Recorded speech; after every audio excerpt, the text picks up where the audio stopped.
হিজরি 557 সালের এক রাতের ঘটনা। সুলতান নুরুদ্দিন জাঙ্কি তাহাজ্জুদ ও দীর্ঘ মোনাজাতের পর ঘুমিয়ে পড়েছেন। চারদিক নীরব নিস্তব্ধ, কোথাও কোনো সারা শব্দ নেই। এমতাবস্থায় হঠাৎ তিনি স্বপ্নে দেখলেন স্বয়ং রাসূলুল্লাহ সাল্লাল্লাহু আলাইহি ওয়াসাল্লাম তার কামরায় উপস্থিত। তিনি কোনো ভূমিকা ছাড়াই দুইজন নীলচক্ষু বিশিষ্ট লোকের দিকে ইঙ্গিত করে বললেন, মাহমুদ, এই দুইজন থেকে আমাকে মুক্ত করো।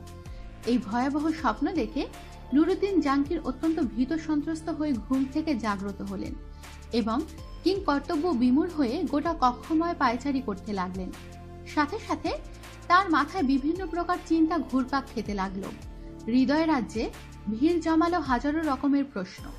তিনি ভাবলেন, আল্লাহর রাসূল তো এখন কবর জীবনে, তার সাথে অভিশপ্ত ইহুদিরা এমন কি ষড়যন্ত্র করতে পারে?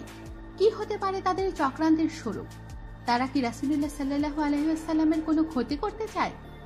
চায় কি পরজীবনেও তার সাথে ষড়যন্ত্রে লিপ্ত হতে? আমাকে দুইজন ইহুদির চেহারা দেখানো হলো কেন? শয়তান তো আল্লাহর নবীর অবয়বে আসতে পারে না। তাহলে কি আমি সত্য স্বপ্ন দেখেছি? এসব ভাবতে ভাবতে সুলতান অস্থির হয়ে পড়লেন।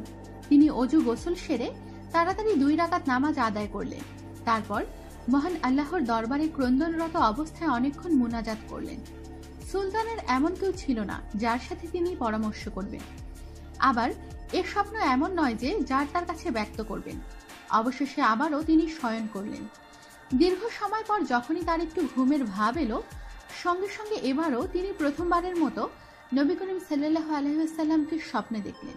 তিনি তাকে পূর্বের ন্যায় বলছেন, মাহমুদ, এই দুইজন থেকে আমাকে মুক্ত করো। এবার নুরুদ্দিন জাঙ্কি রাহমাতুল্লাহ আলাইহি আল্লাহ আল্লাহ বলতে বলতে বিছানা থেকে উঠে বসলেন।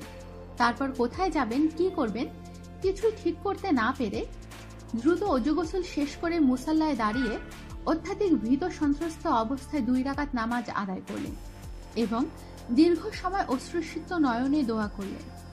রাতের অনেক অংশ এখনো বাকি। সমগ্র পৃথিবী যেন কি এক বিপদের সম্মুখীন হয়ে নিঝুম হয়ে আছে।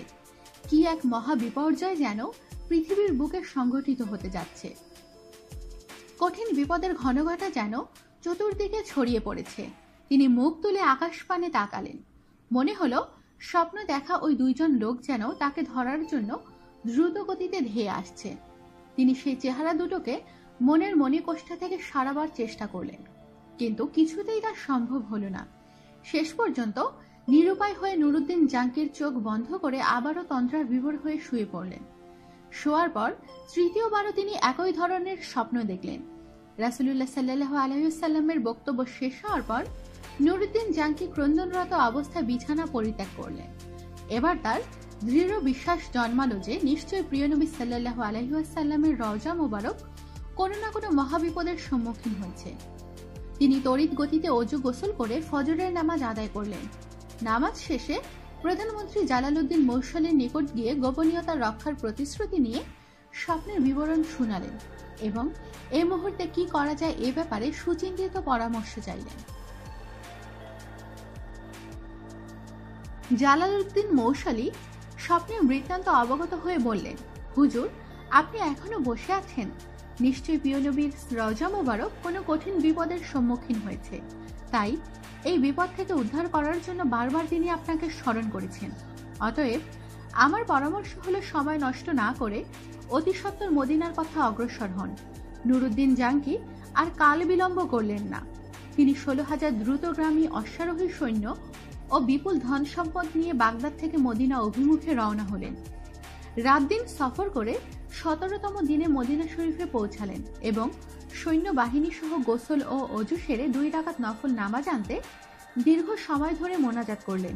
তারপর সৈন্যবাহিনী দ্বারা মদিনা ঘেরাও করে ফেললেন এবং সঙ্গে সঙ্গে আদেশ জারি করলেন যে বাইরের লোক মদিনায় আসতে পারবে, কিন্তু সাবধান, মদিনা থেকে কোনো লোক বাইরে যেতে পারবে না।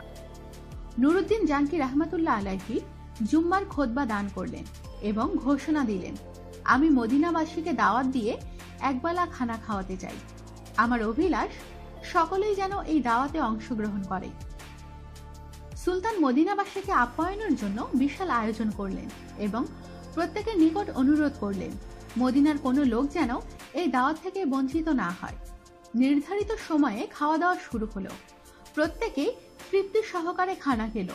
যারা দূর দূরান্ত থেকে আসতে পারেনি তাদেরকেও শেষ পর্যন্ত ঘোড়া ও গাধার পিঠে চড়িয়ে আনা হলো। এভাবে প্রায় 15 দিন পর্যন্ত অগণিত লোক শাহী দাওয়াতে শরিক হওয়ার পর সুলতান জিজ্ঞাসা করলেন, আর কেউ অবশিষ্ট আছে কি? থাকলে তাদেরও ডেকে আনো। এই আদেশের পর সুলতান বিশ্বস্ত সূত্রে অবগত হলেন যে আর কোনো লোক দাওয়াতে আসতে বাকি নেই। এই কথা শুনে তিনি সীমাহীন অস্থির হয়ে পড়লেন, চিন্তার অথৈ সাগরে হারিয়ে গেলেন। ভাবলেন, যদি আর কোনো লোক দাওয়াতে শরিক হতে বাকি না থাকে তাহলে সেই অভিশপ্ত লোক দুইজন গেল কোথায়? আমি তো দাওয়াতে শরিক হওয়া প্রতিটি লোককেই অত্যন্ত গভীরভাবে পর্যবেক্ষণ করেছি, কিন্তু কারো চেহারাই তো স্বপ্নে দেখা লোক দুটোর চেহারার সাথে মিলল না। তাহলে কি আমার মিশন ব্যর্থ হবে? আমি কি ওই কুচক্রীর লোক দুটোকে গ্রেফতার করে দৃষ্টান্তমূলক শাস্তি দিতে সক্ষম হব না? এসব চিন্তায় বেশ কিছুক্ষণ তিনি ডুবে রইলেন। তারপর আবারও তিনি নতুন করে ঘোষণা করলেন, আমার বিশ্বাস মদিনার সকল লোকদের দাওয়াত খাওয়া এখনো শেষ হয়নি। অতএব সবাইকে আবারও অনুরোধ করা যাচ্ছে, যারা এখনো আসেনি তাদেরকে যেন অনুসন্ধান করে দাওয়াতে শরিক করা হয়। একথা শ্রবণে মদিনাবাসী সকলে এক বাক্যে বলে উঠল, হুজুর, মদিনার আশেপাশে এমন কোনো লোক বাকি নেই যারা আপনার দাওয়াতে অংশগ্রহণ করেনি। তখন নুরুদ্দিন জাঙ্কি রাহমাতুল্লাহ আলাইহি বলিষ্ঠ কণ্ঠে বললেন, আমি যা বলেছি ঠিকই বলেছি, আপনারা ভালোভাবে অনুসন্ধান করুন। সুলতানের এই দৃঢ়তা দেখে লক্ষাধিক জনতার মধ্য থেকে এক ব্যক্তি হঠাৎ করে বলে উঠল, হুজুর, আমার জানা মতে 2 জন লোক সম্ভবত এখনো বাকি আছে। তারা আল্লাহ তাআলা বুজুর্গ মানুষ, জীবনে কখনো কারো কাছ থেকে হাদিয়া তোফা গ্রহণ করেন না, এমনকি কারো দাওয়াতেও শরিক হন না। তারা নিজেরাই লোকদেরকে অনেক দান খয়রাত করে থাকেন, নীরবতায় অধিক পছন্দ করেন, লোক সমাজে উপস্থিত হওয়া মোটেও ভালোবাসেন না। লোকটির বক্তব্য শুনে সুলতানের চেহারায় এক বিদ্যুৎ চমক খেলে গেল। তিনি কাল বিলম্ব না করে কয়েকজন লোক সহকারে ওই লোক দুটোর আবাসস্থলে উপস্থিত হলেন। তিনি দেখলেন, এ তো সেই 2 জন যাদেরকে স্বপ্নে দেখানো হয়েছিল। তাদেরকে দেখে সুলতানের 2 চোখ রক্তবর্ণ ধারণ করল। তিনি জিজ্ঞাসা করলেন, কে তোমরা? কোথা থেকে এসেছো? তোমরা সুলতানের দাওয়াতে শরিক হলে না কেন? লোক দুটো নিজের পরিচয় গোপন করে বলল, আমরা মুসাফির, হজের উদ্দেশ্যে এসেছিলাম। হজ কার্য সমাধা করে জিয়ারতের নিয়তে রওজা শরীফে এসেছি, কিন্তু প্রিয় নবী সাল্লাল্লাহু আলাইহি ওয়াসাল্লামের প্রেমে আত্মহারা হয়ে ফিরে যেতে মন চাইল না, তাই বাকি জীবন রওজার পাশে কাটিয়ে দেওয়ার নিয়তেই এখানে রয়ে গেছি। আমরা কারো দাওয়াত গ্রহণ করি না, এক আল্লাহর উপরই আমাদের পূর্ণ আস্থা, আমরা তার উপরই নির্ভরশীল। ইবাদত, জিয়ারত ও পরকালের চিন্তায় বিভোর থাকাই আমাদের কাজ। কুরআন পাক তেলাওয়াত, নফল নামাজ ও ওজিফা পাঠেই আমাদের সময় শেষ হয়ে যায়। সুতরাং দাওয়াত খাওয়ার সময় কোথায়? উপস্থিত জনগণ তাদের পক্ষ হয়ে বলল যে, হুজুর, এরা দীর্ঘদিন যাবত এখানে অবস্থান করছে, এদের মতো ভালো লোক আর হয় না। সবসময় দরিদ্র, এতিম ও অসহায় লোকদের প্রচুর পরিমাণে সাহায্য করে। তাদের দানের উপর অত্র লোকদের প্রচুর পরিমাণে জীবিকা নির্ভর করে। নুরুদ্দিন জাঙ্কি লোকদের কথা শুনে লোক দুটোর প্রতি পুনরায় গভীর দৃষ্টিতে তাকালেন। অত্যন্ত সূক্ষ্মভাবে তাদের পা থেকে মাথা পর্যন্ত পর্যবেক্ষণ করলেন। এতে আবারও তিনি নিশ্চিত হলেন, এরা তারাই যাদেরকে তিনি স্বপ্নে দেখেছিলেন। এবার সুলতান জলদ গভীর স্বরে তাদেরকে বললেন, সত্য কথা বলো, তোমরা কে, কেন, কি উদ্দেশ্যে এখানে এসেছো? এবারও তারা পূর্বের কথা পুনরাবৃত্তি করে বলল, আমরা পশ্চিম দেশ থেকে পবিত্র হজ ব্রত পালনের জন্য এখানে এসেছি। রাসূল সাল্লাল্লাহু আলাইহি ওয়াসাল্লামের নৈকট্য লাভই আমাদের একমাত্র লক্ষ্য। এ উদ্দেশ্যে আমরা এখানে অবস্থান করছি। সুলতান এবারও কারো কথায় কান না দিয়ে তাদেরকে সেখানে আটক রাখার নির্দেশ দিলেন। অতঃপর স্বয়ং তাদের থাকার জায়গায় গিয়ে খুব ভালোভাবে অনুসন্ধান জানালেন। সেখানে অনেক মাল সম্পদ পাওয়া গেল বহু দুর্লভ কিতাবপত্র, কিন্তু এমন কোনো জিনিস পাওয়া গেল না যা দ্বারা স্বপ্নের বিষয়ে কোনো প্রকার সহায়তা হয়। নুরুদ্দিন জাঙ্কির অত্যাধিক পেরেশান অস্থির, এখনো রহস্য উদ্ঘাটন করতে না পারায় তিনি সীমাহীন চিন্তিত। এদিকে মদিনায় বহু লোক তাদের জন্য সুপারিশ করছে। তারা আবারও বলছে, হুজুর, এরা নেককার বুজুর্গ লোক, দিনভর রোজা রাখেন, রাতের অধিকাংশ সময়ই ইবাদত বন্দিগিতে কাটিয়ে দেন, 5 ওয়াক্ত নামাজই রওজা শরীফের নিকটে এসে আদায় করেন। প্রতিদিন নিয়মিত জান্নাতুল বাকি জিয়ারত করতে যান। প্রতি শনিবার মসজিদুল কোবাতে গমন করেন। কেউ কিছু চাইলে খালি হাতে ফিরিয়ে দেন না। সুলতান তাদের অবস্থা শুনে সীমাহীন আশ্চর্য বোধ করলেন। তথাপি তিনি হাল ছাড়লেন না।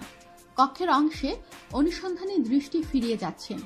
ঘরের প্রতিটি বস্তুকে গভীরভাবে পর্যবেক্ষণ করছেন, কিন্তু সন্দেহ করার মতো কিছুই তিনি পাচ্ছেন না। নুরুদ্দিন জাঙ্কির এক পর্যায়ে সঙ্গীদের বললেন, আচ্ছা, তাদের নামাজের মুসল্লাটা একটু উঠাও দেখি। সঙ্গীরা নির্দেশ পালন করল। নামাজের মুসল্লাটি বিছানো ছিল একটি চাটাইয়ের উপর। সুলতান আবার আদেশ দিলেন, চাটাইটিও সরিয়ে ফেলো। চাটাই সরানোর পর দেখা গেল একখানা বিশাল পাথর। সুলতানের আদেশে তাও সরানো হলো। এবার পাওয়া গেল এমন একটি সুড়ঙ্গ পথ, যা বহুদূর পর্যন্ত চলে গেছে, এমনকি তা পৌঁছে গেছে রওজা শরীফের অতি সন্নিকটে। এই দৃশ্য অবলম্বন করা মাত্র নুরুদ্দিন জাঙ্কি রহমাতুল্লাহ আলাইহি বিজলি আহতের ন্যায় চমকে উঠলেন। অস্থিরতার কালো মেঘ ছেয়ে যায় তার সমস্ত হৃদয় আকাশে। ক্রোধে লাল হয়ে যায় গোটা মুখমণ্ডল। অবশেষে লোক দুটোকে লক্ষ্য করে ক্ষিপ্ত ক্রুদ্ধ সিংহের ন্যায় গর্জন করে ঝাঁঝালো কণ্ঠে বললেন, তোমরা পরিষ্কার ভাষায় সত্যি কথাটি খুলে বলো, নইলে এক্ষুনি তোমাদের যন্ত্রণাদায়ক শাস্তির সম্মুখীন হতে হবে। বলো তোমরা কে, তোমাদের আসল পরিচয় কি, কারা কি উদ্দেশ্যে তোমাদের এখানে পাঠিয়েছে? সুলতানের কথায় তারা ঘাবড়ে গেল। কঠিন বিপদ সামনে দেখে আসল পরিচয় প্রকাশ করল। আমরা ইহুদি। দীর্ঘদিন যাবৎ আমাদেরকে মসুল শহরের ইহুদিরা সুদক্ষ কর্মী দ্বারা প্রশিক্ষণ দিয়ে প্রচুর অর্থ সহকারে এখানে পাঠিয়েছে।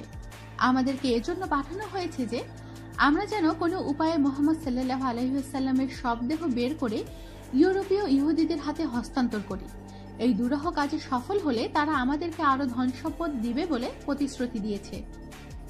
সুলতান বললেন, তোমরা তোমাদের পরিকল্পনা বাস্তবায়নের জন্য কি পদ্ধতি অবলম্বন করেছিলে, কিভাবে তোমরা কাজ করতে? তারা বলল, আমাদের নিয়মিত কাজ ছিল রাত গভীর হলে অল্প পরিমাণ সুড়ঙ্গ খনন করা এবং সাথে ওই মাটিগুলো চামড়ার মজুতে ভর্তি করে অতি সন্তর্পণে মদিনার বাইরে নিয়ে ফেলে আসা। আজ দীর্ঘ 3 বৎসর যাবৎ এই মহাপরিকল্পনা বাস্তবায়নের কাজে আমরা অনবরত ব্যস্ত আছি। যে সময় আমরা রওজা মোবারকের নিকট পৌঁছে গেলাম এবং সিদ্ধান্ত গ্রহণ করলাম যে 1 সপ্তাহের মধ্যে বিশ্বনবীর লাশ বের করে নিয়ে যাব, ঠিক সেই সময় ধরে আমাদের মনে হলো আকাশ যেন ভেঙে টুকরো টুকরো হয়ে যাচ্ছে। জমিন যেন প্রচন্ড ভূমিকম্পে থরথর করে কাঁপছে, যেন সমগ্র পৃথিবী জুড়ে মহাপ্রলয় সংঘটিত হচ্ছে। অবস্থা এতটাই শোচনীয় রূপ ধারণ করলো, মনে হলো সুড়ঙ্গের ভিতরেই যেন আমরা সমাধিস্থ হয়ে পড়ব। এ অবস্থা প্রত্যক্ষ করে ভীত সন্ত্রস্ত হয়ে আমরা কাজ বন্ধ রেখেছি। তাদের বক্তব্যে সুলতানের নিকট সবকিছুই পরিষ্কার হয়ে গেল। তাই তিনি লোক দুটোকে নজিরবিহীন শাস্তি দেওয়ার ব্যবস্থা গ্রহণ করলেন, যাতে ভবিষ্যতে কেউ আর এমন দুঃসাহস দেখাতে না পারে। তিনি মসজিদ হতে অর্ধ মাইল দূরে একটি বিশাল ময়দানে 20 তাহ উঁচু একটি কাঠের মঞ্চ তৈরি করলেন। সাথে সাথে সংবাদ পাঠিয়ে মদিনা ও মদিনার আশেপাশের লোকদেরকে উক্ত ময়দানে হাজির হওয়ার আদেশ দিলেন। নির্ধারিত সময়ে লক্ষ লক্ষ লোক উক্ত মাঠে সমবেত হল।